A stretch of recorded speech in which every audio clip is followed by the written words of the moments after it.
নমস্কার, আমি ডক্টর সৌরভ তালুকদার, আপনাদের রেডিওলজিস্ট।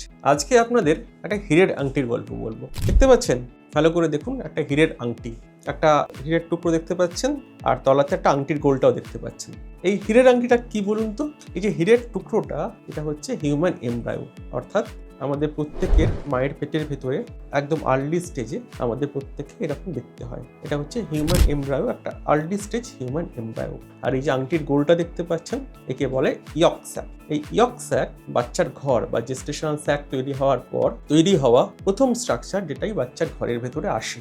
এই ইয়ক স্যাকটা এই এমব্রায়োটাকে, অর্থাৎ মানব ভ্রূণটাকে, তাকে পুষ্টি যোগায় যতক্ষণ না প্লাসেন্টা বলে যে স্ট্রাকচার, যেটা নিয়ে আমার আগেও নিশ্চয়ই ভিডিও আছে দেখেছেন, সেটা এই পুষ্টি দেওয়ার কাজটা তৈরি করে। এই ইয়ক স্যাক থেকে বাচ্চার প্রথম যে ব্লাড সেলগুলো, রক্তকণিকাগুলো তৈরি হয়, এই ইয়ক স্যাক এমব্রায়োর মেটাবলিক এন্ডোক্রিন ফাংশনগুলোকে সাহায্য করে এবং এই সদ্যজাত ভ্রূণটির এবং এই ছোট্ট ভ্রূণটির প্রথম দিককার জেনিটো ইমিউনারি সিস্টেম, অর্থাৎ জননাঙ্গ তৈরিতে, এবং হচ্ছে গ্যাস্ট্রো ইন্টেস্টিনাল সিস্টেম, অর্থাৎ পরিপাক তন্ত্রের তৈরিতে এই ইয়ক স্যাক তার ভূমিকা নেয়। তা এই ইয়ক স্যাক এবং এমব্রায়োটা যখন থাকে একসঙ্গে, আমরা যখন স্ক্যান করি আর্লি প্রেগনেন্সিতে, প্রেগনেন্ট মায়েদের স্ক্যান করি, তখন এই ইয়ক স্যাক এমব্রায়োটাকে দেখে মনে হয় একটি হীরের আংটি। ভালো করে লক্ষ্য করে দেখুন এই ক্লিপটাতে যে এই হীরেটা, অর্থাৎ এই ছোট্ট ভ্রূণটি, তার ভেতরে দপ দপ দপ দপ করে কিছু একটা নড়ছে। এটা হচ্ছে ভ্রূণের কার্ডিয়াক অ্যাক্টিভিটি, অর্থাৎ হৃৎপিণ্ড নড়ছে এখানে।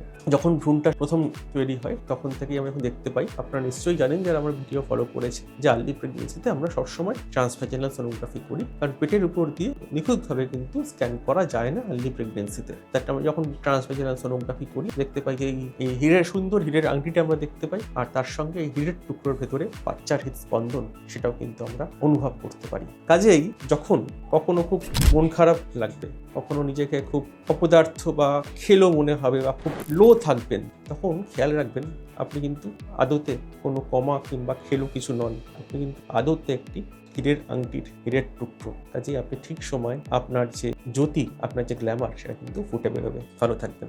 নমস্কার।